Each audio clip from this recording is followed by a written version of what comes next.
நான் முகமது ஃபிர்தோஸ். நான் இதுக்கு முன்னாடி நெக்ஸஸ் புத்தகத்தை பற்றி ஒரு பதிவு போட்டிருந்தேன்.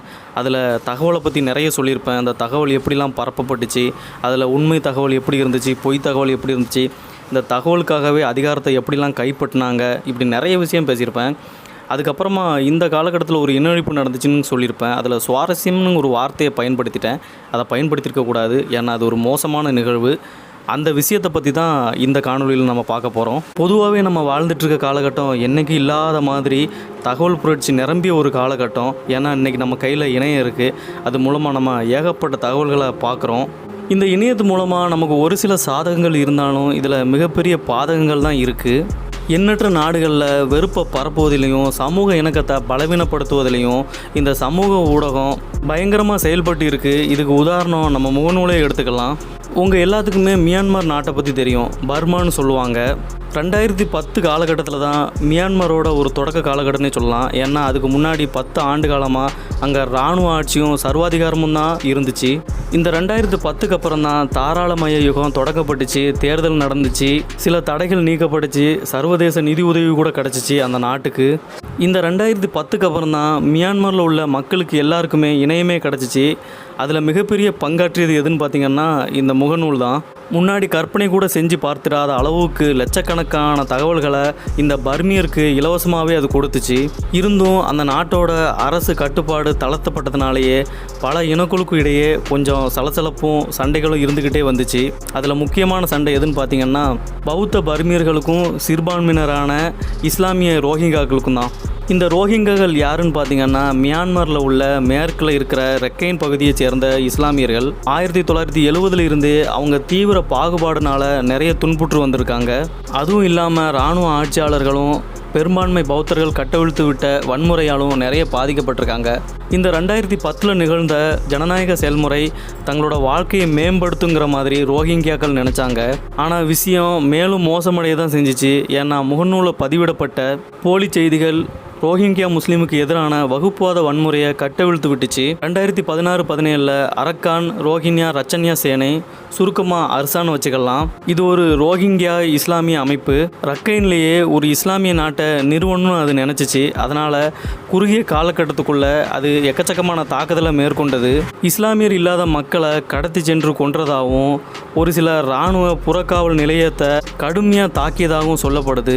இதுக்கு பதிலடி கொடுக்கறதாகத்தான் மியான்மர் இராணுவ அமைப்பும் ஒரு சில பௌத்த வெறியர்களும் ஒட்டுமொத்த ரோஹிங்கியா சமூகத்திற்கு எதிரான ஒரு இனஅழிப்பு நடவடிக்கையை கட்டவிழ்த்து விட்டாங்க. இதனால் நூற்றுக்கணக்கான ரோஹிங்கியா கிராமங்கள் அழிக்கப்பட்டுச்சு. 25,000க்கும் மேற்பட்ட மக்கள் கொல்லப்பட்டாங்க. 60,000க்கும் மேற்பட்ட ரோஹிங்கியா ஆண்களும் பெண்களும் வன்புணர்வும் பாலியல் துன்பத்துக்கும் ஆளானாங்க. இதில் 7,30,000 ரோஹிங்கியா இஸ்லாமியர்களை கொடூரமான முறையில் நாட்டை விட்டு வெளியேற்றதாக சொல்லப்படுது.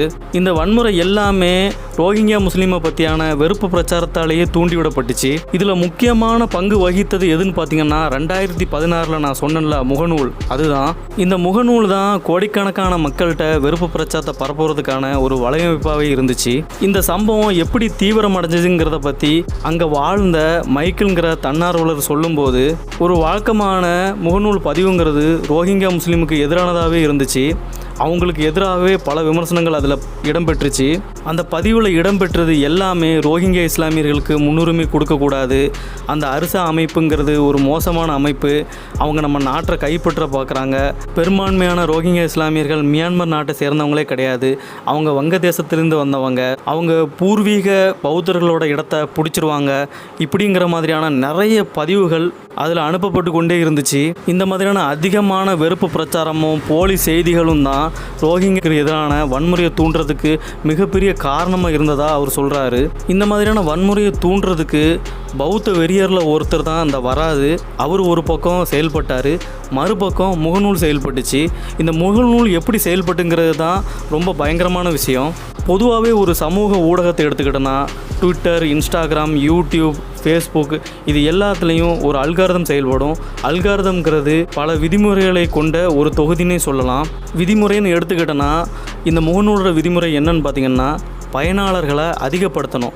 பயனாளர்களை அதிகப்படுத்தணும்னா அவங்களுக்கு விருப்பமான விஷயங்களை அதில் கொடுத்துக்கிட்டே இருக்கணும். அப்படி பார்க்கும்போது இந்த அல்காரிதம் நிறைய விஷயத்தை கொடுத்துச்சு. அதில் வன்முறை, வெறுப்பு பிரச்சாரம், போலி செய்திகள் இதில் தான் அதிகமான பயனாளர்கள் ஈடுபாடு கொண்டிருக்காங்கங்கிறத அது புரிஞ்சுக்கிட்டு அதனாலேயே அது அதிகமாக கொடுத்துக்கிட்டே இருந்துச்சு. நீங்களே பார்த்துருப்பீங்க, ஒரு சில நல்ல செய்திகளை தான் நீங்கள் பார்ப்பீங்க, அது கீழே பார்த்தோன்னா மோசமான செய்திகள் வந்துக்கிட்டே இருக்கும். இது எல்லாமே அந்த அல்காரிதம் தான் செய்யுது. இந்த அல்காரிதத்தை பொறுத்த வரைக்கும் நல்ல செய்திகள், கெட்ட செய்திகள், போலி செய்திகள், பிரச்சாரம் இதெல்லாம் பற்றி அது கவலைப்படாது. அதோட வேலை பயனாளர்களை அதிகப்படுத்தணும், அவ்வளோதான். அதுக்கு என்ன செய்யணுமோ அதை செஞ்சிடும். 2018 வாக்கில் ஐக்கிய நாடோட அவையின் உண்மை குழு என்ன தெரிவிச்சிச்சுன்னு பார்த்தீங்கன்னா, இந்த இன அழிப்புக்கு முகநூல் மிக தீவிரமாக செயல்பட்டுருக்குதுன்னு. இதை முகநூலும் ஒப்புக்கொண்டு அது என்ன சொல்லுச்சுன்னா, 2016-17 நடந்த இந்த வெறுப்பு பிரச்சாரத்தையும் இந்த போலி செய்திகளையும் கட்டுப்படுத்துறதுக்கு எங்களால் நடவடிக்கை மேற்கொள்ள முடியலைங்கிற மாதிரியான சில உப்பு சப்பு இல்லாத காரணங்களையே சொல்லிச்சு. கிட்டத்தட்ட வெறுப்பு பிரச்சாரத்துக்கு காரணம் பயனாளர்கள் மட்டுமே, நாங்கள் கிடையாதுன்னு சொல்லி மொத்த பிரச்சனையையும் பயனாளர்கள் தோள் மேலேயே ஏற்றிட்டு எங்களோட பிரச்சனை இந்த மாதிரியான பதிவுகளை தணிக்கை செய்ய தவறியது தான் அப்படின்னு சொல்லி தப்பிச்சிச்சு. இந்த அல்காரிதத்தை ஏன் இப்படி பயன்படுத்துகிறாங்கன்னு பார்த்தீங்கன்னா, முகநூலோட வணிக மாதிரி என்னன்னு நம்ம புரிஞ்சுக்கணும். முகநூலை பொறுத்த வரைக்கும் அதிகமான தகவலை சேகரிக்கணும், அதிகமான விளம்பரங்களை விற்கணும். இதனால் பயனாளர்கள் அதிகமாவாங்க. பயனாளர்கள் அதிகமானால் முதலீட்டாளர்களும் ரொம்ப சந்தோஷம் அடைவாங்க. அப்புறம் ஃபேஸ்புக்கோட பங்கும் அதிகரிக்கும். நாம் எவ்வளோ நேரம் முகநூலில் செலவிடுறோமோ அந்த அளவுக்கு அது பணக்கார நிறுவனமாக மாறும். இந்த புத்தகத்தில் உள்ள எழுத்தாளரை என்ன பதிவிடுறாருன்னு பார்த்தீங்கன்னா, இந்த நவீன காலகட்டத்தில் சமூக ஊடகம் மூலமாக நடந்த ஒரு இன அழிப்புனா அது இதுதான்னு. நாம் எல்லாருமே வீட்டுக்குள்ளேயும் வெளியிலையும் இந்த இணையத்தோடையே பிணைக்கப்பட்டிருக்கோம். நம்மக்கிட்ட ஒரு ஸ்மார்ட் ஃபோன் இருந்தனா இந்த உலகமே நம்ம கைவிரல் நுனியில் இருக்கிறதா நம்ம நினச்சிட்ருக்கோம். இது ஒரு நல்ல விஷயம் தானா நீங்கள் நினச்சிங்கன்னா பெரும்பாலும் கிடையாது. நாம் ஸ்மார்ட் ஃபோனை பயன்படுத்துறது கிடையாது, ஸ்மார்ட் ஃபோன் தான் நம்மளை பயன்படுத்துது. அதில் இருக்கிற செயலி, கட்டுரை, காணொளி, விளையாட்டு எல்லாமே நம்மளோட கவனத்தை ஈர்க்கிறதுக்கே வடிவமைக்கப்பட்டிருக்கு. நம்மளில் பெரும்பாலானோர் நம்மளே அறியாமலே பெரும்பான்மையான நேரத்தை அதில் தான் செலவிடுறோம். நம்மளோட கவனம் எல்லா இடத்துலையுமே செதறி கிடக்குதுன்னே சொல்லலாம். சரியாக சொல்லணும்னா ஒரு இடத்துல குவிக்கப்பட்டே இருக்கலை. இதை தான் செனகா சொல்லியிருப்பாங்க, எல்லா இடத்துலையும் இருக்கிறது எந்த இடத்துலையுமே இல்லாமல் இருப்பதற்கு சமம்னு.